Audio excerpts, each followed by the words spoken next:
नमस्कार, मैं doctor Manju Bhargavi language tutorial में आप सभी का हार्दिक स्वागत करती हूँ।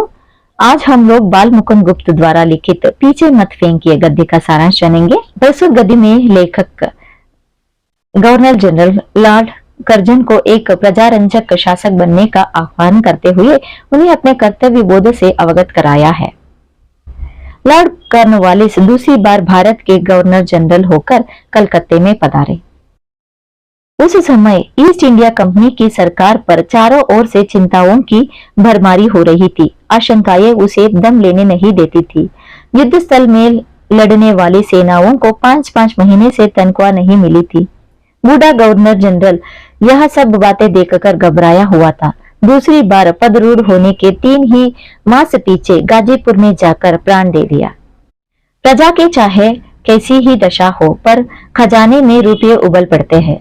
विलायती मंत्री आपकी मुट्ठी में है। विलायत जिस कॉन्सेंटिव गवर्नमेंट ने आपको इस देश का वायसराय किया, वह आपकी अभी तक बराबर शासन की मालिक है। लिबरल निर्जीव है। इंडिया ऑफिस आपके हाथ की पुतली है। विलायत के प्रधानमंत्री आपके प्रिय मित्र है। विलायत के प्रधान समाचार पत्र मानो आपके बंदीजन है। बीच बीच में आपका गुणगान सुनना पुण्य कार्य समझते हैं। सारांश यह है कि लॉर्ड कॉर्नवालिस के समय और आपके समय में बड़ा ही भेद हो गया है। संसार में अंग्रेजी प्रताप अखंड है। भारत के राजा अब आपके हुक्म के बंदे हैं। उनको लेकर चाहे जुलूस निकाले, चाहे दरबार बनाकर सलाम कराइए।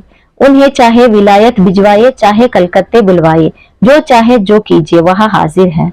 आश्चर्य माय लॉर्ड, 100 साल में अंग्रेजी राज्य और अंग्रेजी प्रताप की तो इतनी उन्नति होने पर उसी ततपई ब्रिटिश राज्य के अधीन रहकर भारत अपनी रही सही हैसियत भी कपा दे। इस अपार उन्नति के समान में आप जैसे शासक की जी में भारतवासियों को आगे बढ़ने की जगह उनकी हिम्मत तोड़ने में आप अपनी बुद्धि का अपव्यय करें। आप जैसे उच्च श्रेणी के विद्वान के जी में यह बात कैसी समाई कि भारतवासी बहुत से काम करने योग्य नहीं और उनको आपके सजातीय ही कर सकते हैं। आप परीक्षा करके देखिए कि भारतवासी सचमुच उन ऊंचों से ऊंचे कामों के करने वाले हैं या नहीं, जिनको आपके सजातीय कर सकते हैं। श्रम में, बुद्धि में, विद्या में, काम में, वक्रता में, सहिष्णुता में, किसी बात में इस देश की निवासी संसार किसी जाति के आदमियों के पीछे रहने वाले नहीं है। अंग्रेजी बोलने में वहां अंग्रेजों की पूरी नकल कर सकते हैं।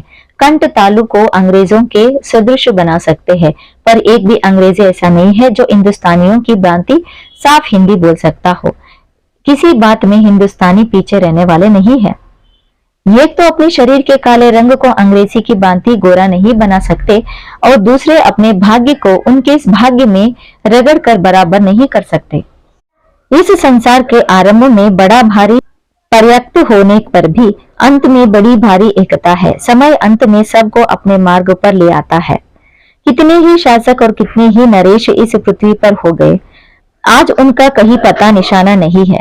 थोड़े थोड़े दिन आपकी नौबत बजा गए, चले गए।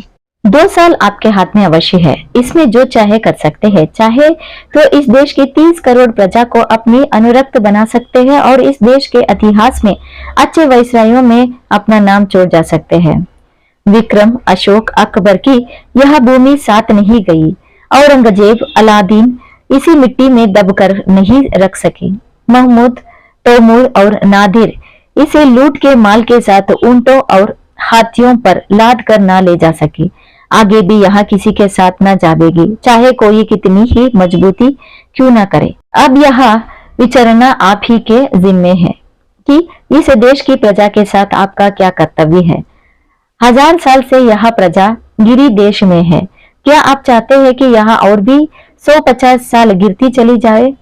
किंतु इसके उठने और संभालने में जो लाभ है उनकी तुलना नहीं हो सकती है। इतिहास में सदा नाम रहेगा कि अंग्रेज ने एक गिरी जाति के 30 करोड़ आदमियों को उठाया था।